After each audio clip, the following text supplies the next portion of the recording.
What is going on, Battlefielders and YouTubers and people out there on the internet? Welcome. My name is Wally, and I'm doing another Twitter request video. And in this Twitter request video, we are on number 8, believe it or not. I believe it's number 8, and that means that we've been doing this for about 8 weeks. Well, 9 weeks if you include the week where I took off because I'm lazy and all sorts of shenanigans had occurred. So, this week, we're talking about another question, and this question's actually pretty good. This one comes from William De Armand, also known as Onage, and he asked, what would you like to see from the competitive community for upcoming games such as Destiny and Battlefield Hardline? Well, this is kind of a question that I would say correlate with each other. Even though they're different games and they're kind of in different ballparks, I would say that these games pretty much have the same sort of approach in terms of what they could accomplish if given the proper support. Now, the question kind of asks like what the community should do, or what the things are the community could be able to do to make the game truly competitive.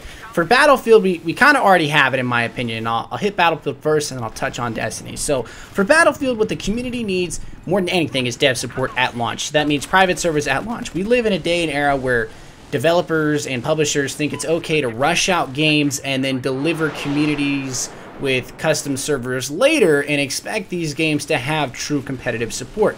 For Battlefield, Battlefield's like, oh, we got to take on Call of Duty. We got to take down Call of Duty and bring them down.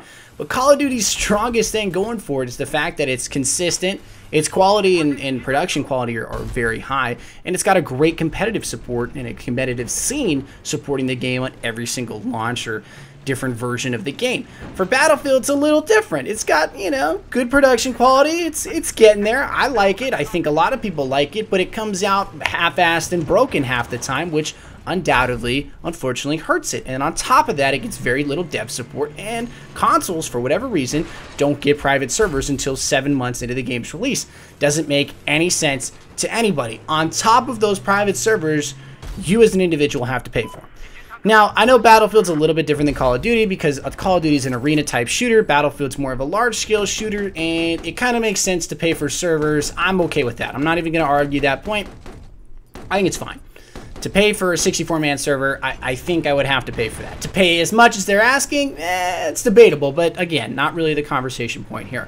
So the argument, again, is that what would we need to see Battlefield Hardline be successful? Well, it has to come out with private servers at day one. If competitive teams can scrim the first day they get the game and just bypass all the multiplayer shenanigans and pub lobbies and start playing each other's right away, that means that individuals that are in UMG, MLG, whatever, HubTag, Level BF, all the sorts of other sites out there putting on events like myself, individuals that want to cast them, people like that will have the ability to immediately from day one, even prior to that, if they get foreseen knowledge about private servers, have the ability to put together events immediately for the community to participate in. So there's no more of this question of like, well, when are we going to get private servers, as you're raising your hand in the back of the class and you're that kid, everyone turns around and looks at you with like this awful, just abrasive look, and like you're an absolute fool for asking that question. Hopefully that happens with Battlefield Hardline.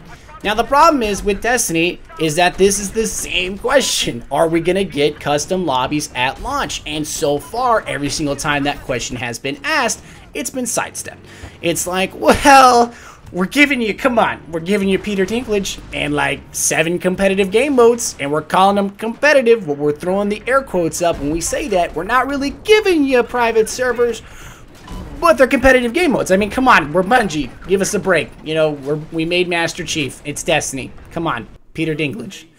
That's kind of the mantra that Destiny has kind of given out here, and it's very concerning to me because I want to be a part of the Destiny competitive process and giving communities and teams the ability to play in events. That's what I want to do. I love doing it ever since I've started to participate in it with HubTag and, of course, Level BF for the past about almost half a year now. And in that process, it's been very, very engaging. It's been a lot of fun, and I've definitely really enjoyed myself.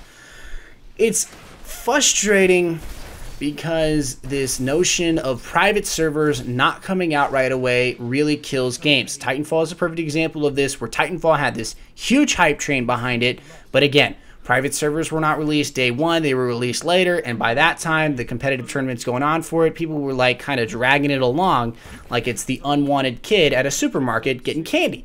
It just wasn't fun. No one was like, hey, Titanfall, want to play. It was just unfortunate. So that is what needs to happen in both realms, in my opinion. Battlefield's got its own problems within the competitive scene. A lot of teams won't play each other. A lot of teams don't like the publicity that casters and other individuals such as tournament providers bring for whatever reason. It's free promotion.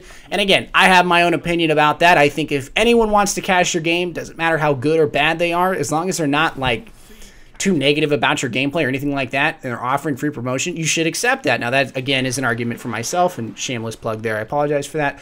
But I'm just being honest here. If someone's offering to cast your game, you should accept it because it's free promotion for your team and your brand.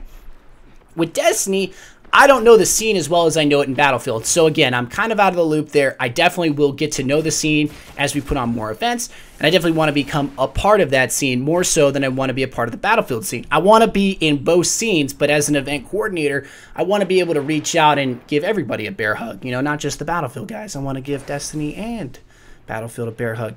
So, in recap, I think that for both scenes to be truly successful, two things need to happen. One, games need to get dev support from day one. This is not a joke. They need to be able to say, hey, the devs are behind you 100%, not just big YouTubers, even though they're great. They need to be behind competitive players. Competitive players generally are the guys that sit there and look at the RNG every single day and like, this is broken, this isn't, this is fine, this needs a nerf, we need to remove this.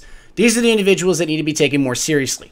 Not the loudmouths, but the individuals who legitimately take the time to actually care about the game. I think that that is something that needs to happen. On top of it, private servers or custom lobbies, whatever you want to call them, need to get released at day one so competitive teams or competitive individuals or communities, whatever it is, can play in those events. And finally, the communities need to come together a little bit more in both scenes. It needs to be a little bit less bickering and more so, hey, how can we get an event together? How do we get something going? Let's play more matches. Whatever it is, that has to happen too. I think if those things happen, and it's a long shot in my opinion, and that is just me being a pessimistic individual because I've been in the Battlefield scene for so long, and I think a lot of people can agree with me. If those things happen, we're in for great things. That has been Twitter request number 8. I love you guys very much. I'm out of here. Bye-bye.